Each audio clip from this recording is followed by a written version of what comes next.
All right, class, here we are, and we're back with part two of our classroom discussion on truth. Now, where we're going to pick up with the classroom lecture here is, as you see from the slide here, what is the value of truth? Is truth something that should be valued for its own sake, or is truth something that should be valued simply for what it can give us, right? That it's instrumental value, so to speak.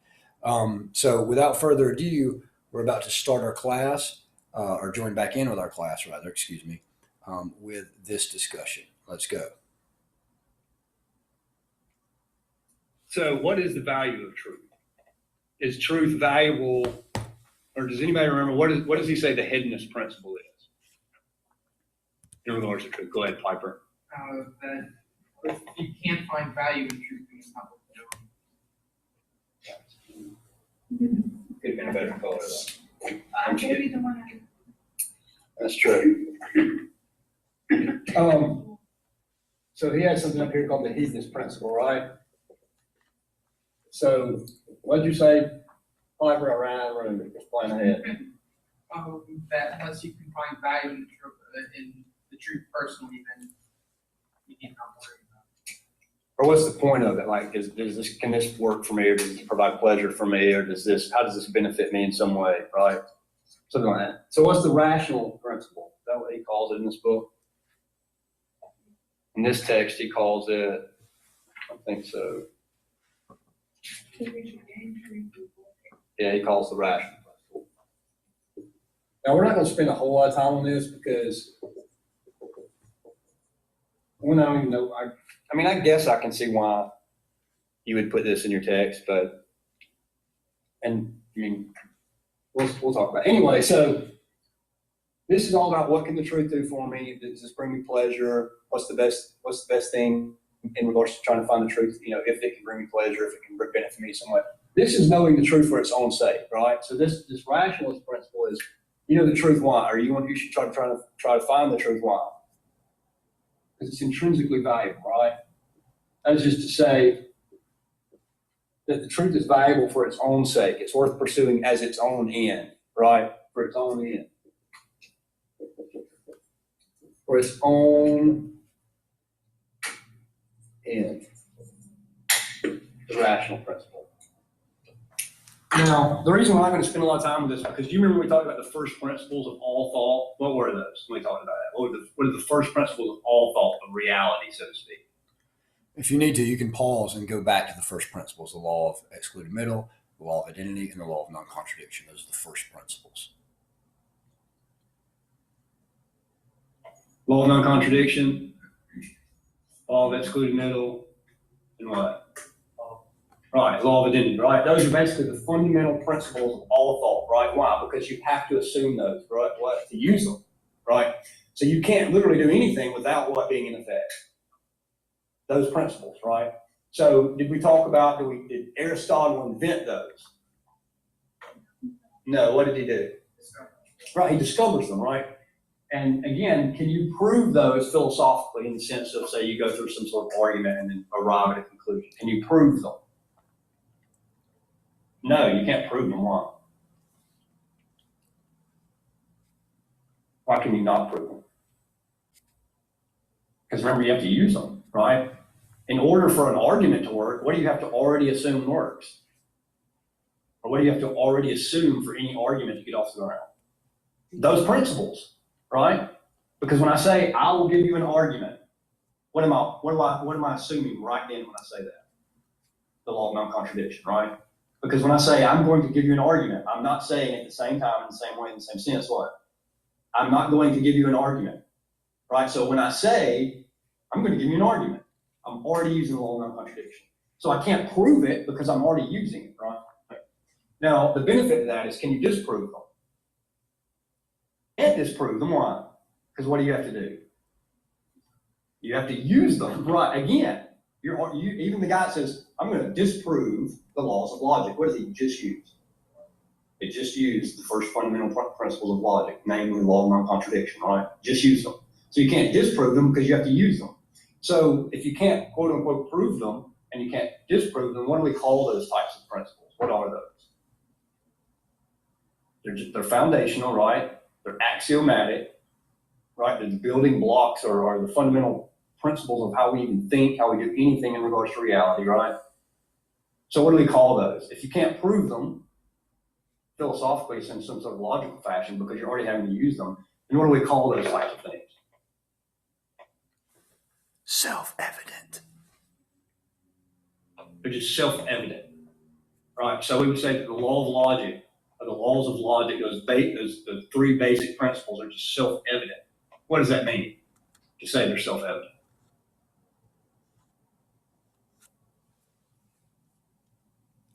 Think about it. What does self mean? What does evident mean? They just provide evidence, what? Unto themselves, right? Meaning that in order to even talk about them, they give evidence unto themselves, right? So that's what it means. Now, we talked about when we said all of those self-defeating statements, all right? There is no truth in it. Well, if that's true, then there's truth. All that stuff, right? Well, the reason we're not going to spend a lot of time on this right here is because this right here, this hedonistic principle, is in one way, it's going to come, if not directly, it's going to be at least indirectly in violation of, or it's going to have to trade off of this principle. How so? Think about it. How so? Go ahead. So it would be the humanistic would be to think that truth is valuable, like it's Well, for instance, if you were to ask me which one of these principles is true, that's reality, right? What's the value of truth? Do you want me to give you the true answer? Or do you want me to give you the what? The pleasurable answer. You see what I'm saying? If the value of truth is all about what brings you pleasure, this is the only reason to pursue truth because it brings me pleasure. Well, one, that itself would have to be true, what? Regardless if what? Brought you pleasure or not, right? Like that system of truth would have to be true even if it didn't bring you pleasure, right? But in other words, or in another way, if we're talking about it, if you're saying like, which one of these should we follow? I would have to give you the true answer as opposed to just the pleasurable answer, right? So at that moment, you're actually willing to know this principle, even if you're trying to justify this principle or this particular reason, right? How so?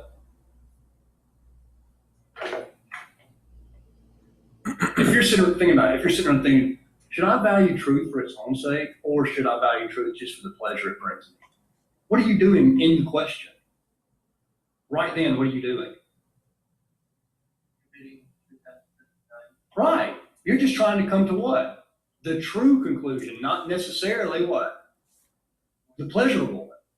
The one that brings you to whatever else, You're sitting there trying to come to the true conclusion. So we're not going to talk about this whole lot, right? Now, let's reflect back to just do kind of a quick recap of what we talked about last week, or last Thursday, rather. What was probably the most interesting thing that we talked about in regards to all of those theories of truth, how it worked, or how those principles work, that kind of stuff? What was probably one of the most interesting things? Or did you even get to apply that? Did you try to go on and apply it or think about it? Did any of you have your brains rattled by that?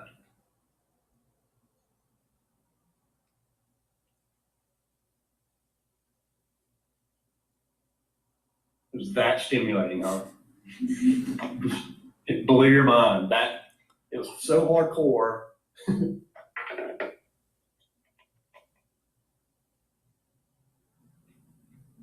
lot of response here, obviously. I like about it. What do you not like about it? Why is it confusing?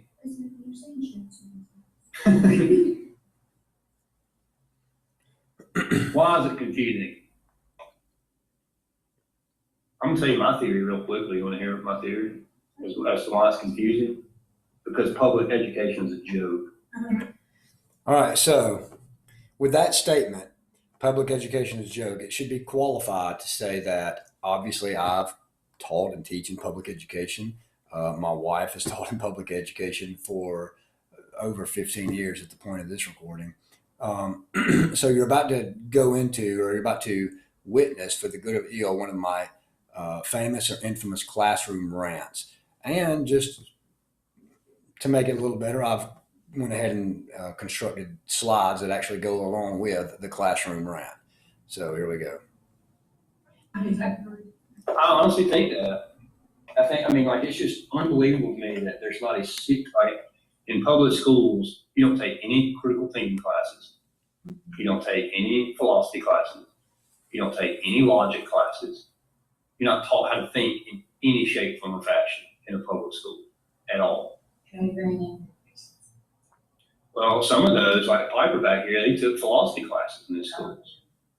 And what's funny, the funny thing is that when I get online and try to find schools that teach any sort of logic and philosophy, it's almost always the private schools, which is kind of a funny thing, that public schools don't even bother, right?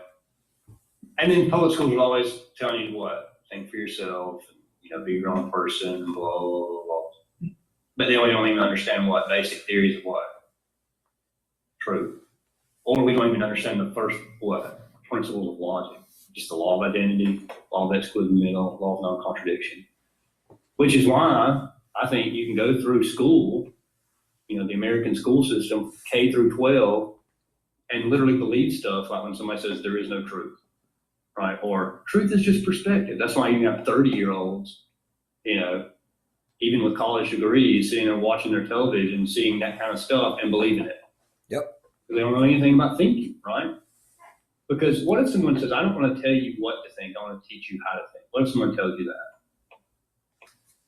I don't want to tell you what to think. I want you to think for yourself. I want to teach you how to think. Think about that. Well, if they want to say, I don't want to tell you what to think, I want to teach you how to think, don't they at least have to tell you what to think in order to how to think? I mean, yeah, it's just why. Like, so for instance, like if I want to teach you how to think, right, I want to do that in this class. Like, I want you to be able to go through this class, and at the end of this intro to philosophy class, I want you to at least have some sort of, I want you to have tools to be able to have to think for yourself, right? But at the same time, I'm going to tell you what to think in the sense of if you're violating what? First principles.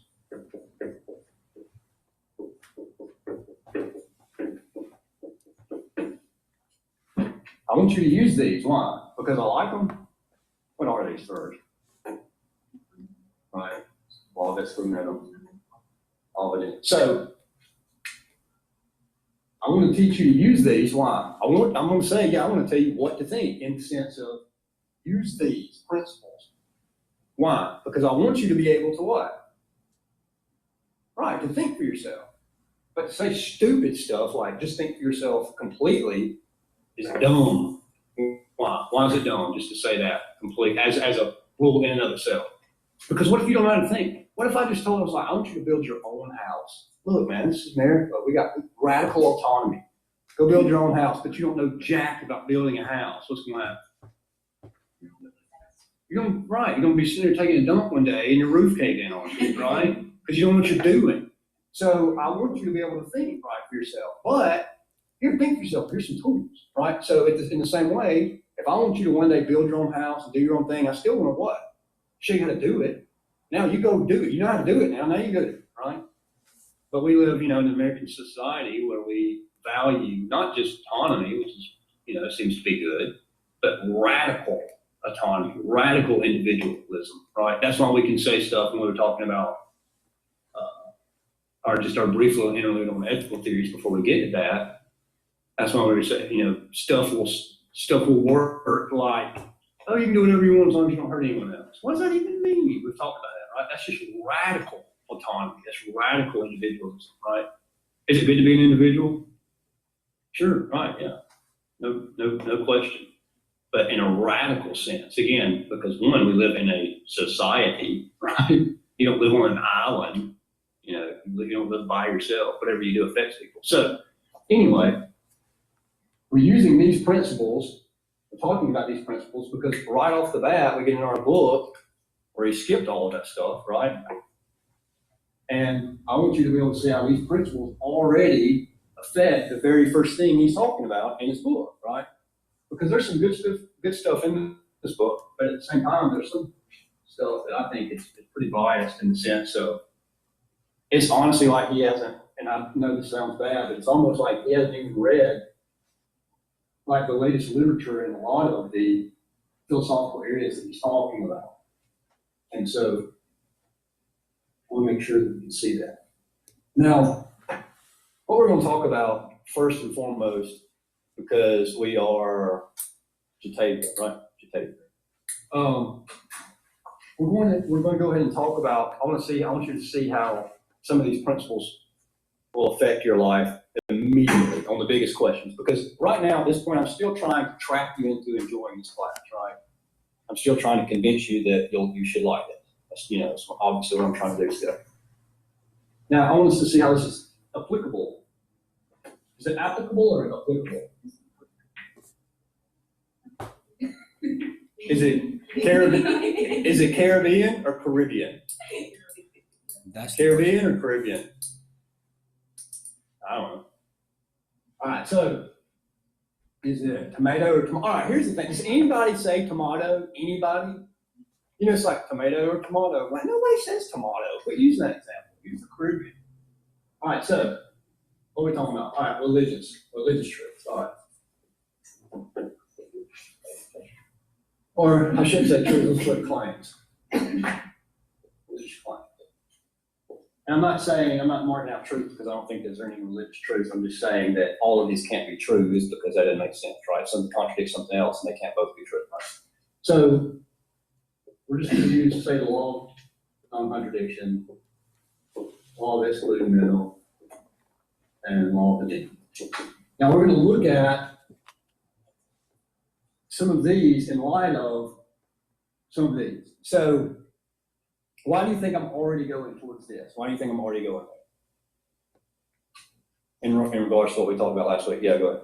Well, for some people, this, like, what they believe in terms of if there's a God, if there's not a God, we can't know, like, that determines their morality, that determines, like, their decisions, the way of thinking.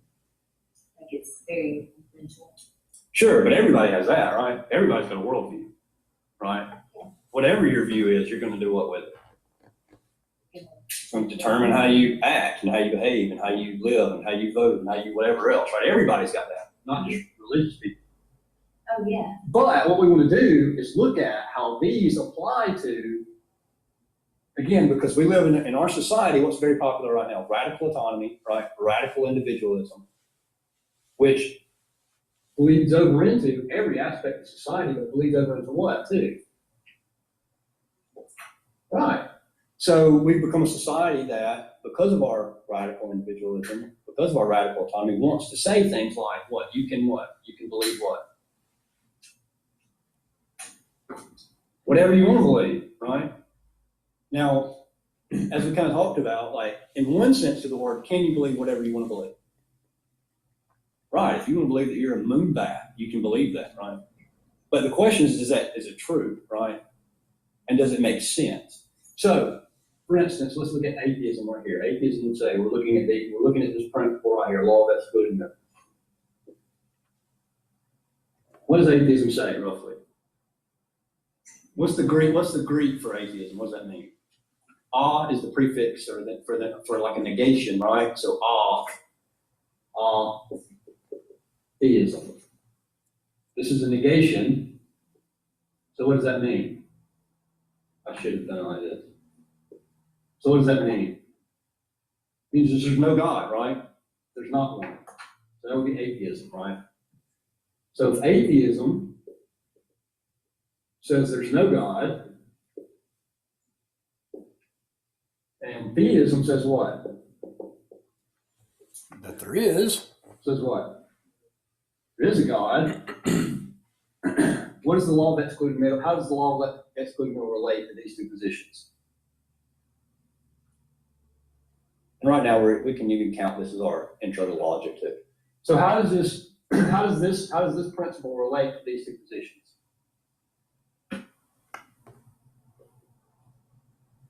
Remember, think common sense right here. Remember, we're doing the philosophy of common sense. What you already think, but the tools behind that. The law of exclusive just says what? There's just no in between. Either, this is the law of exclusive. Either slash or. That's the law of exclusive in a rough summation of it. Either what? There is a God. Either there is a God or what? Or there's not. Now you see why that's called the law of excluded middle? There's no middle ground there. There's either a God or there's not a God. Does that make sense? There's not a quasi-God, right? There's not a semi-God, whatever that, there's either God or there's not a God, right? That's just the law of excluded middle. So right here, right off the bat, if theism is true, then what is this? This is false. Atheism. What if you really believe this? Who gives a crap? If this is true, this is false. Why? Because that's what we like, or what? It's just law of excluded middle. And law of non-contradiction, right? Because if atheism is false, then atheism is what? Not true. Right? Can't be true at the same time, in the same way, in the same sense, according to what? The law of non-contradiction, right? Well, see how these are all basically saying the same thing, but from different angles? Law of non-contradiction. If atheism is true, then atheism can't be false, right? If atheism is false, then atheism can't be true. Why? Law of non-contradiction. And law of excluded middle. Either atheism is true or atheism is what? False. Same thing with theism. If atheism is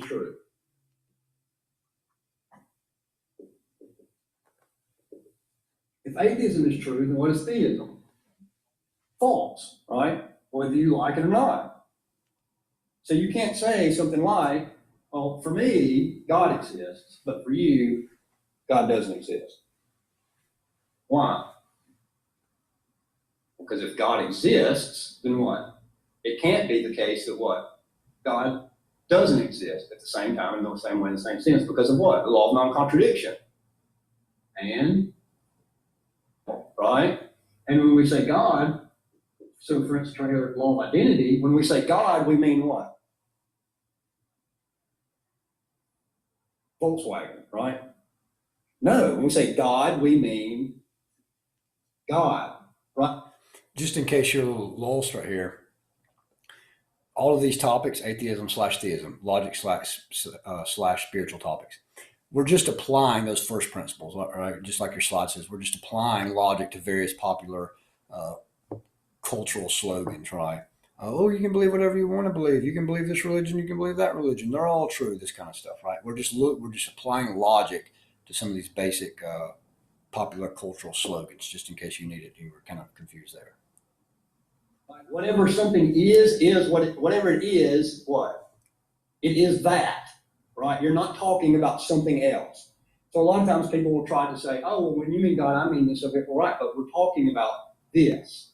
Either, let's pull these together, either God exists or God doesn't exist. So, law of identity, either God exists or God doesn't exist. That's just, you're talking about what you're talking about, right? Does that make sense? This will become more clear the further we go. Hopefully these two are already just clear, right? Law of non-contradiction says what? Something can't be true, true and false the same way, in the same time, in the same sense, right? All that excluded middle is what? Either or. Either this position is true, which will make the other false, or this position is false, which will make the other true, right? Something like that. You only have two options in that, right? Everything is going to boil down to this. Even positions that seem like, well, no, there's a middle ground here, because it's either going to be the middle ground or what? Not middle ground, right? All right, so enough with atheism, theism on here. Now let's look at these on these other faith systems. And again, why are we doing this? Why are we already looking at these in more religious lives? One, because I'm still trying to what? Get you interested in the course, right? So what does everybody have a stake in usually? This kind of stuff, right? So, and because we're all Americans, right? So we're all think that we have this entitlement to what? Believe whatever we want to believe, which in one sense is true, right? Is it true in one sense? Right, you can believe whatever you want to believe, but in another sense, why is it not true? Because, right, somebody's wrong. Now that's the kind of thing that, again, is not popular on college campuses, that you can kind of talk about wherever else, but in our society, the media and college campuses, it's just not, you can't say that kind of stuff. You can't say somebody's wrong, right? Well, why can't I? And I'm talking about logic, and everything that I'm talking about is going to just by what? Necessity, say that somebody's wrong. That's just the nature of what? Right, life, and what we talked about last week, what? Reality, that's just reality. I'm sorry if you don't like it. Sorry if this offends you. Like what? Reality just doesn't care about what? It just doesn't. It just doesn't, right? And like we talked about again, about last week with truth, theory of truth, like this, the truth is truth determined by belief or sincerity of belief. No, it's just not. Again, because here's the thing, you bump into reality, right? You have to deal with reality on its terms, right? We can't change reality, ultimately speaking, because of the sincerity of our belief. What was our example? Cut your brake pad or whatever. That kind of stuff. Or let's say that you sincerely believe that you can fly, and you climb up the Eiffel Tower and you jump off. Does gravity give a crap about the sincerity of your belief when you jump off the Eiffel Tower? No. But what do we want to do all of a sudden? So when we talk about any other topic, we realize that reality, based off these principles, is pretty harsh, right? But what do we want to do all of a sudden here? On spiritual. They don't apply to religious or spiritual type claim. Why? How does that make any sense? In fact, they have to apply to this, because when you say God, what are you using? The law of identity. You're not talking about tomato, right? So you can't say, well, the principles of thought don't talk about, you can't use these when you talk about God. So if someone says God is love, they don't mean what? Someone said, I believe God is love, so we can't talk about the laws of logic. God is love. So for instance, God is love. Oh, so God is hate. No, God is love. God is hate. No, God is, you see what I'm saying? What are they using? They're using the law of non-contradiction to make what? Claims about what? About God, right? If these principles don't apply to spiritual aspects, then what can you not do? You can't even talk about spiritual things. Why? Because, as we've said 100,000 times already, why? You have to use these in order to what? To make any sort of statement at all. To make any sort of truth claim, you have to use the law of non-contradiction. Why? They're self-evident, you can't get around. Anything you say, anything you think about, anything you do, you're going to employ what? We talk about these every day in every topic in every shape, form, and fashion, right? So when you make the statement, let's say it like this: the laws of logic don't apply to spiritual topics. Spiritual topics. What have I just done? Laws of logic don't apply to spiritual topics. What have I just done? I just used the laws of logic to talk about spiritual topics, right? I just did it. The laws of logic don't apply to spiritual topics. Oh, so the laws of logic do apply to spiritual topics? I just used what? Law of non-contradiction. I just used what? Law of excluded middle. How? How'd I use this one? Because either the laws of logic apply to spiritual topics, or they don't apply to spiritual. Should I just use that? Law of identity. Oh, so you're talking about Sperry topsiders. No, I'm talking about spiritual topics. No, you're talking about Sperry topsiders. No, I'm talking about spiritual topics. Well, all right, you literally just use every single one of these in this statement. Again, why? Because this is just the fundamental way you have to think, whether you like it or not. This is just the way we do what? Life. It's just the way we think. It's just the way we construct our sentences. It's just the way we make any meaningful statements. All right, so what if someone says, well, nothing is meaningful? There you go, law of non-contradiction. Nothing's meaningful. Did you mean that? Because if you meant that, then something's meaningful. But if you didn't mean that, then even that's not meaningful. So if it's not meaningful, why am I listening to it? Right? But you meant that. So again, you're having to use these. Again, you cannot get around these. You can't get around them. Why? Fundamental, axiomatic, basic principles of reality, right? Not just the way we think, which is true, but reality. Like this is, whatever this thing is, this podium thing, it is what? It. That's right. Whatever this is. Now, can I not know what it is? Is that possible? Yeah, that's possible. But even if I don't know, it still is what? Whatever it is, right? It's just a law of identity. And it's not what it's not, which is the law of non-contradiction. And it's either this or it's not this, which is just what? All that's through the middle. So it applies to your thoughts, but it applies just to reality. All right, so back to this right here. Now we're going to get into big trouble. Sitting there, I will.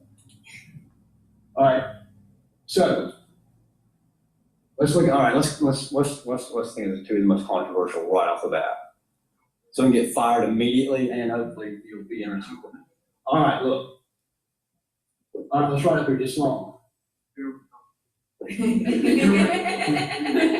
Christianity. All right. Now, most people in our society would want to say what? Again, because radical autonomy, believe whatever you want to believe, do whatever you want to do, everybody's happy, everybody's at peace, you can believe whatever you want, you can have your religion, I can have my religion, which is true, right? I mean, we ought to say, all right, if you want to believe that, you can, not shoot each other. That's a good thing. Remember, that's the old school, what?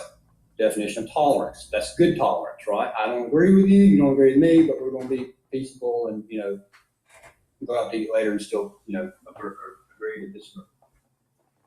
But the new definition, everything, if you want to believe that, that's true for you. And if I want to believe this is true for me. Aristotle would call that what?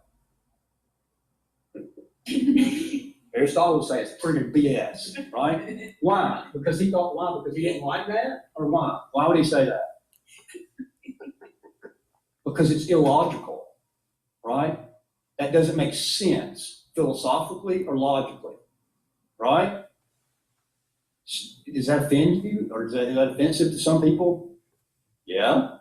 But here's the thing, what? It's just reality. Again, if I tell you you can't fly and you jump off a building, like you may be offended, but I'm sorry, you just can't. Because reality, gravity, the laws, they don't care about the sincerity of your belief, right? So let's look at this. Islam. Jesus, or in Islam, it would be this. This is Jesus in Islam, Isa. So again, we're just looking at logic applied to popular cultural slogans like, oh, well, this person's practicing Muslim, and this person's a practicing Christian, and this person's a practicing Buddhist, and this person's a practicing atheist. Oh, well, okay, that makes it true for them. Right, okay, we're using logic applied to these particular popular claims.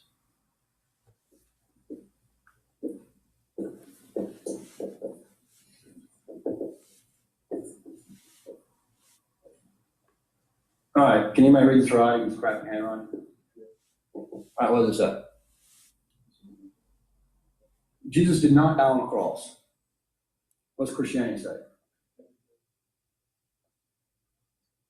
What's the problem here?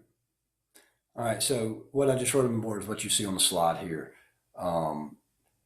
Jesus died on a cross according to the Christian claim, and / Jesus did not die on a cross is the Islamic claim in the Quran and the Bible, respectively.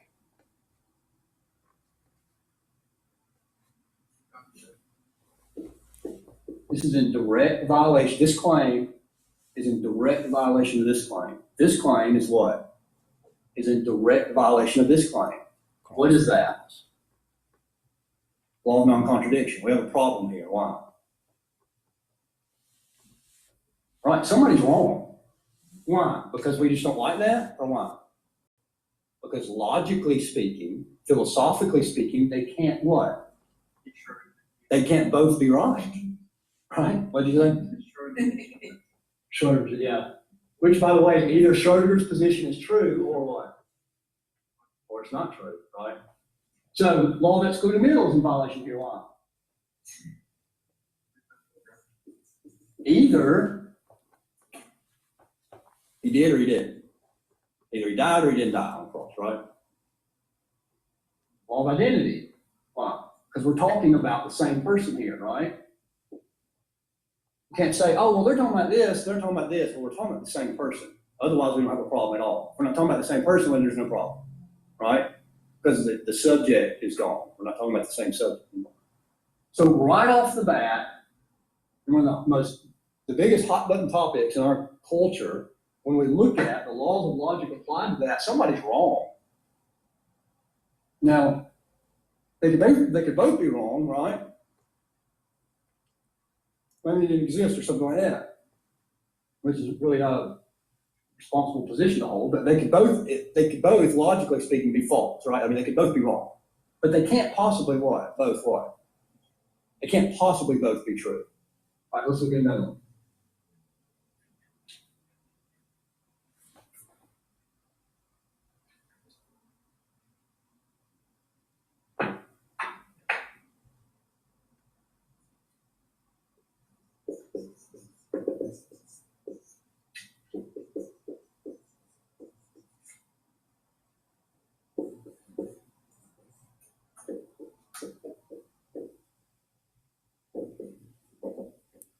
What I'm writing on the board as you see here in your slide right here. All right, so let's look at this right here real quick. All right, this is going to represent, for the most part, your pluralistic type faiths. Buddhism, Hinduism, and your New Age type faiths. These are going to represent your theism or theisms, which is Judaism, Christianity, Islam, right? Personal, non-personal. Now, what is the main tenet of theism? What's the main tenet? That God is personal. Right, not just a God, because that could be theism, right? What's theism? Theism is that there's a God, but he what? He's just hands off, right? It's like, all right, process has started. 3, 2, 1, go. How about it? Right? That's theism. Now, theism is what? Right, that God interacts with his creation, right? Something like that. Now, these three faiths deny what?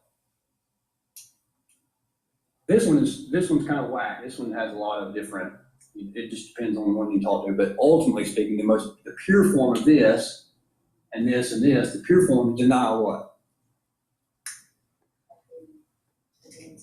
At least a what? At least a theistic, personal, interacting God, right? So what I'm saying there on the board there is what it says is like the pure forms of Hinduism, Buddhism, some of those New Age isms, right? They don't teach and they deny that there's a personal theistic conception of God. That is to say that God just is all. All is God. God is all. You're God. I'm God. That's God. Everything's God. That kind of thing. God is non-personal in the sense that there's one monotheistic, personal, transcendent God, right? Of course, this is in contrast to Judaism, Islam, Christianity. Again, hence what you see on the slide here, personal versus or / non-personal. One group is teaching God is personal. One group is teaching God is non-personal. Logic applied to those claims. We see what results here as we continue. In fact, you can be an atheist and hold to this right here. All right. Now, personal God, non-personal God, or even no God, it can be atheistic. All right. Let's start with law of excluded middle. Either what? Either what? Either there is a personal God or there's not a personal God. Law of non-contradiction. If there is no personal God, then there is what? Not. a personal God, right? Law of identity. Oh, well, when I say God, I mean the universe. Well, over here, we're not talking about what? The universe. You're talking about a personal God. So right now, again, if this version, if the pure form of this is true, there is no non-person, or there is no non-personal type God. If that's true, then what has to be false? Judaism has to be false. Why? Because it claims what? A personal type God. Christianity has to be false. Why? Because it claims a personal God, right? Islam has to be false because why? It claims a specific type of personal God, right? Now, if one of these is true, what has to be false? These pure forms of this have to be what? False. Because if a personal God exists, then it can't be true at the same time, in the same sense, in the same way that what? That there's not one. That there's not a personal God, right? You say, oh, look, we're just taking basic principles of thought and applying them to what? Just popular what? Modern American Western what? Sentimentality as it regards what? As it pertains to what? Faith, as it pertains to religious claims, right? All right, so now let's look at this right here. Let's make it hit, or probably get the easiest example. Now, because we're in the Bible Belt, I'll give the example that most of you guys are probably most familiar with. All right. Right here. All right, so Jesus claims he is what? One of the most famous passages in the Bible Belt. That he's what? The way, what? The way, the truth, and life. The way, truth, and life. And then he goes on to say what? Even more radically. In the same breath, he says what? That no one, what? That's right. That no one comes to the Father but through him. But through him.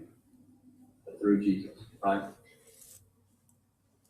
Now, let's overgeneralize here just because I know you guys don't know some of the specifics of it. But let's just attribute this to the Buddha himself.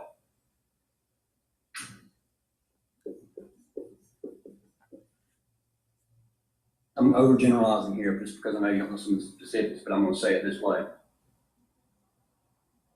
Buddha says all religions are true. Or in another way, let's say it like this. All would, even though this wouldn't necessarily mean the same thing here, it may be the universe or whatever else. But in other words, all religions get you to what? God, right? So all religions are true. So pay very close attention here, right? If there's a belief system, like some of these pure forms of pantheism that would just say all religions are true, right? Then let's look at the logical implications of where this goes.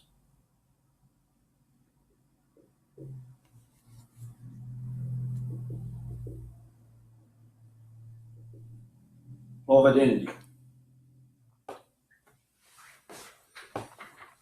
Now, let's take this route first because this looks to be the most exclusivistic, right? What do I mean when I say exclusive?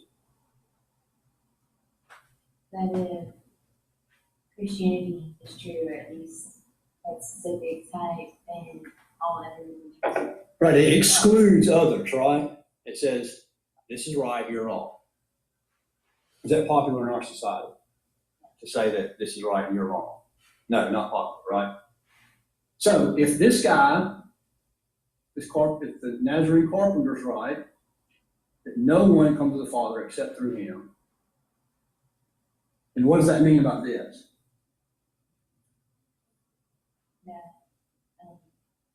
Look, True, that's not true, right? not true. That's not true. He says, no, Buddha, you're not right, right?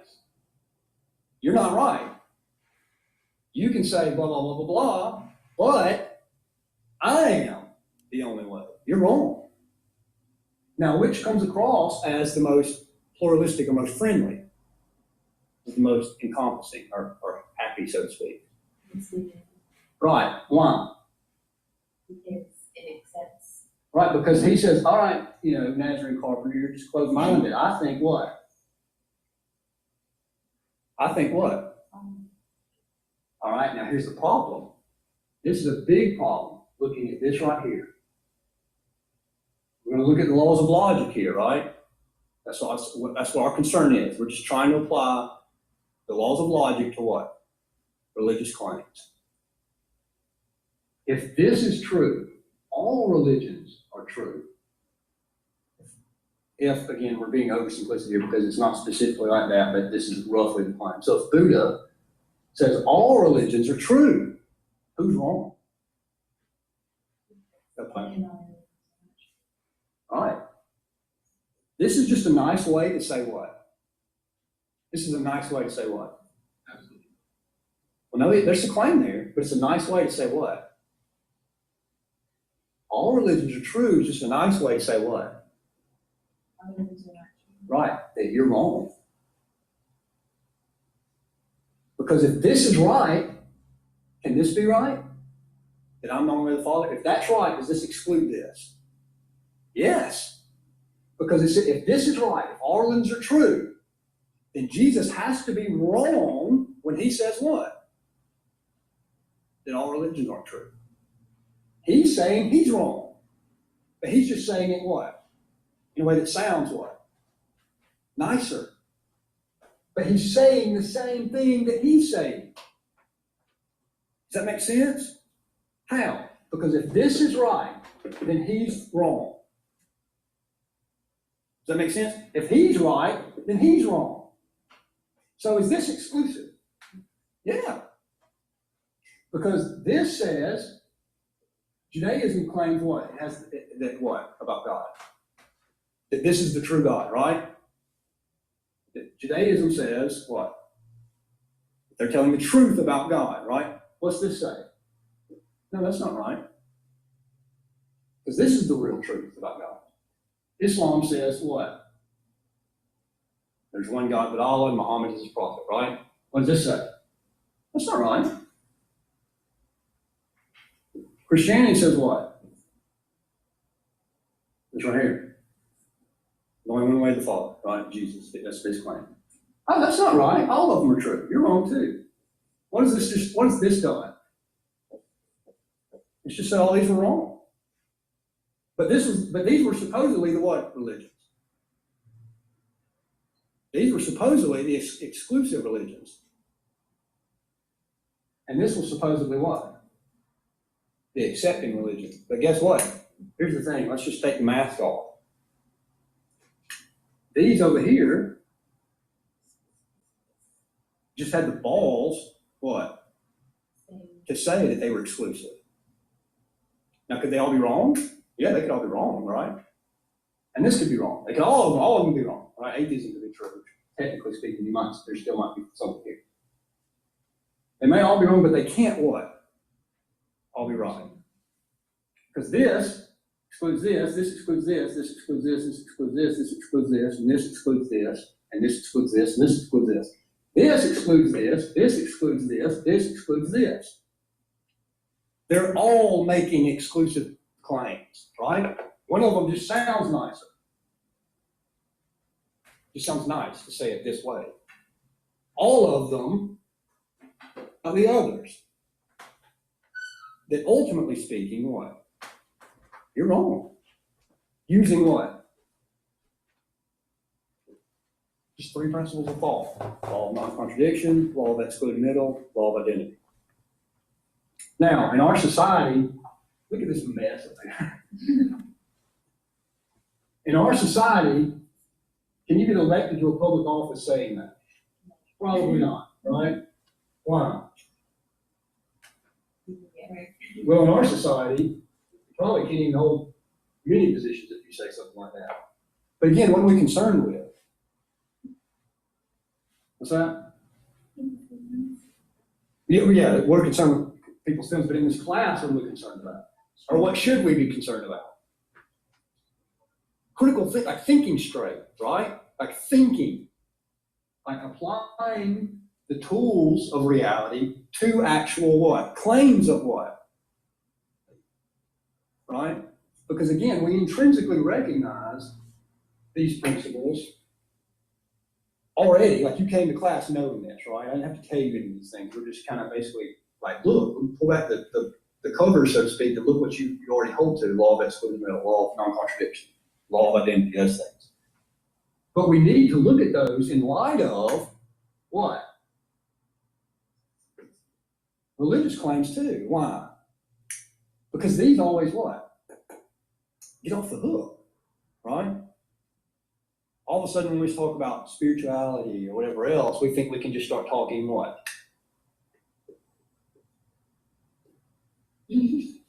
Nonsense. Nonsense, right? It's nonsense. That's nonsense. Now here's the thing too, here's the challenge. I'll sell that to you. Who believes that what the decisions you make in life should make this? Who thinks that? They should make sense, right? Like you shouldn't say, I'm going to do the most nonsensical thing I can possibly do today in regards to my job. Why? How long would you hold your job? Probably not long, right? But think of it this way, what if you have a child? Today I'm going to do the most nonsensical thing I can do in regards to my kid today. And I would punch you in the face if I heard you say that about your kid, right? Because your kid may end up dead, right? If you try to apply something like that to your child, right? But what you're banking your eternity on, all of a sudden you think it's okay to do what? Nonsense. Oh, you can believe that, and I can believe this. Well, all right, if one of you's right and one of you's wrong, then you're literally telling the other person that they're what? Hangs in the balance. Their eternity. So in atheism, your eternity is what? Nothing, right? You know, you live, you die, and it's done. But you're still banking that what's true? That's true, right? Right, that's what you think eternity just is just your non-existence. You're banking your eternity on the truth claim, what? That just nothing happens, you're just dead, that's it. If you're a Christian, you're banking your eternity on what?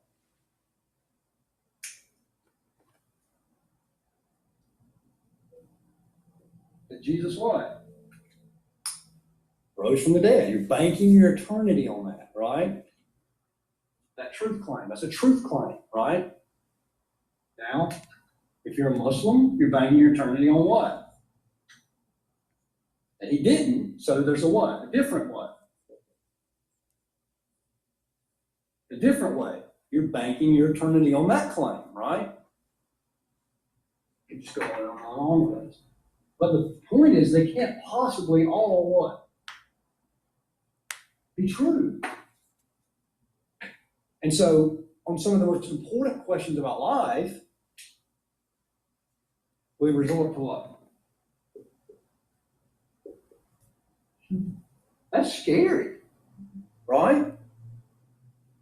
In fact, that's crazy. I mean, is nonsense not just another word to say crazy? Right? That's just nuts. Now, who would have thought that these fundamental principles, who would have thought those apply to probably what has your heart pounding in your chest right now, right? That's why this is relevant, right? This class is relevant. Because again, whatever you do, religious claims, familial claims, cultural claims, whatever your worldview is, you're doing what? You're using it, you're depending on these. And so what is probably the most wise thing that we can do if we're going to talk and try to live a life here on earth? It's probably good that we do what? Become familiar with these, right? And then what were you saying? Right. Right. And try to look at reality through the lens of what? Right. To think straight. Right? Because do you want to just think straight in philosophy class? If this is the only place you think straight, then you've lost it. You see what I'm saying? Like you've lost it. Right? When you go to your math class, you think straight, or college algebra, or whatever it is you take here. You should think straight, right? You should think straight when you get in the car, right? And you start to drive. Oh, when I push the gas pedal, it's the same as pushing the brake. No. Gas pedal is the law of identity. When you push the gas, you either go or you don't go, law of the middle. You're either pushing the gas pedal or you're not pushing the gas pedal, but you can't be pushing it and not pushing it at the same time in the same way, in the same sense. Logical or law of non-contradiction, right? See what I'm saying? Everything you do revolves around those principles, all of it, right? And so the big questions, it's just as applicable. Which one do Yankees say? We'll say Yankees say one. No offense to Yankees. Yankees say applicable, and Southerners say applicable. Or is it vice versa? Southerners say applicable. Or did I just say that? All right, let's go to the Caribbean. All right, so look. All of these apply to the biggest client. These apply, right?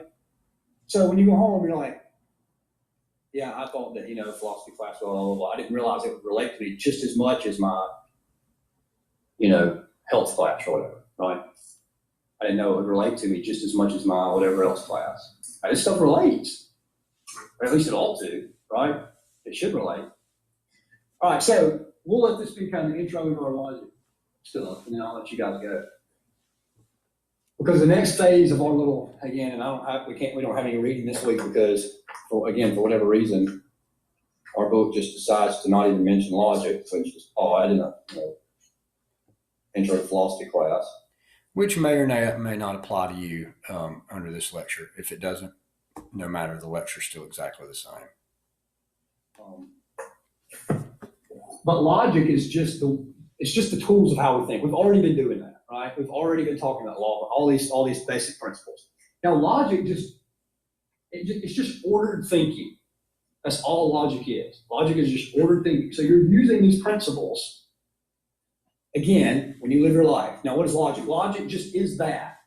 That's just what logic is. It's just you using these things. The question is, are you going to use them rightly or what?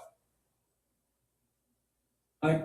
You're either going to use them the right way or you're going to use them the wrong way. Now, is it possible that you're not using logic right now? How so?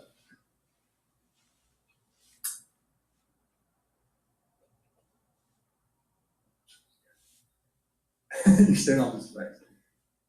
Think about it. When you get up, how am I going to word this? There's two ways to say it. I don't want to get us in trouble. But when you wipe after you use the bathroom, right? It's like you go in the bathroom and you're like, all right. You wipe after you use the bathroom, right? Why do you do that? You didn't realize it, but what'd you do? You use logic. How? How'd you use logic? What's that? Well, not just that you were taught that. I bet even if you weren't taught that, you'd probably still do that. Why? Because you ordered your thoughts, right? I won't say it. X makes me dirty. White makes me clean. I want to be clean, therefore I will white after X, right? Now, that's what's called a syllogism. Syllogism is a fancy name for That's argument. called a syllogism. This is just a premise and a conclusion. Two premises and a conclusion. It's a logical syllogism. A deductive. Now, when we said that about using the can or whatever, did you construct a syllogism in your mind that you knew about? Now, you didn't know that you did it, right? But you did it. You used a syllogism. See what I'm saying? Your brain, your mind is going to do this, whether you know it or not. Again, are we inventing this? Did Aristotle invent it? No. See what I'm saying? How the brilliance of discovering this stuff? Or for instance, let's say that you're hungry. When you're hungry and you went to your refrigerator, what did you do? You had a certain conclusion in mind, wasn't it? To solve hunger. Whether you knew it or not, your brain, your mind, you constructed a syllogism. I'm hungry. People go to the refrigerator to eat food, satisfy their hunger. Therefore, if I go to the refrigerator and eat food, it will satisfy my hunger. Therefore, I won't be hungry. Now, did you literally go through that syllogism in your mind when you were going to do that? Like, did you sit down and write out 2 premises and a conclusion? No. But what happened? You did it anyway. You can't not do this. You can't not do this. Why? It's just the way reality works. You're going to use logic. You're going to make syllogisms in your mind. You're going to construct arguments in your mind. The question is not if you're going to use this. The question is what? Whether you're going to be bad. The question is what? I don't even remember what I did there. Misspelled something on the board or something ridiculous. Whether you're going to be good at it or what? Bad at it. You're going bad at it. Somebody make an album. One of you guys become famous, make an album called Bad at It. One word, bad at it. All right, look. You're going to do this stuff, right? You're going to be good at making arguments or bad at making arguments. You already do it. Again, when you go to the John, when you get up to go to the refrigerator to get something to eat, when you leave at a certain time of day to get here by a certain time of day, when you pick up, when you go to the grocery store and you pick up something that's 8 pounds of, grits and something else that's 3 pounds of grits, and so you compare the prices to see which one you're getting more for the money on, right? Like, you're doing that. You're using all of this. You don't realize it. So the question is not if you're going to use it, well, I'll just be a person that bothers the logic, or I'll be a person that doesn't bother with it. You don't have that option, do you? You're already doing it. So the question is what? Are you going to be able to do it effectively in a good way? Or are you going to be crappy at it, right? And do it in a bad way? That's really your only option. Somebody tell me right now, why is that your only option? We just said it. Why is that your only option? And why do you not have a choice? Because what? Right, you're just made that way. That's how your mind works. That's how your brain works. That's how you are. You're doing it. You're already doing it. You don't have a choice. Why? Because you're already doing it. You can't just one day say, I'm going to live completely illogically. One, that itself was some sort of argument, right? You did that. But then if you try to do it, what does that even look like? What does that even mean? What does that mean? You're either going to be good at it, you're going to be bad at it. All right, so real quick, so we can get into super fast this. Syllogism. Deductive syllogism. We're not going to go to that. We'll do that next time. Any? All right, so essentially what that was at the last part right there was just some introductions or some introductory remarks about our next lecture about logic. Having looked back, obviously I wouldn't even included that on the discussion. We already had enough there to fry our brains. So if you somehow are able to just not listen to the last 6 minutes or so of this particular lecture, even though if you're listening to this now, you probably didn't do that, or you probably did. Don't worry about that. We're going to go through that again next lecture because that's what we're talking about. We're going to do some introductory. We're going to do some introductory. We're going to look at logic in an introductory fashion. And that's what we just did these last 6 minutes. So that's basically going to conclude our lectures on what is truth. Go back through that stuff again. Again, if you want to get the podcast version of that, so you can just listen to this in an audio, the same stuff in an audio fashion while you're riding around, working out, whatever, let me know. I'll try to get that to you if possible. Go back through that stuff. Listen to it again. What is truth? Is truth? What are the theories of truth? Which is the most plausible theory of truth? What does it mean for something to be self-defeating? What are the first principles of logic? How do those apply when we talk about truth? Try to go back through that, and I'll see you next time, guys.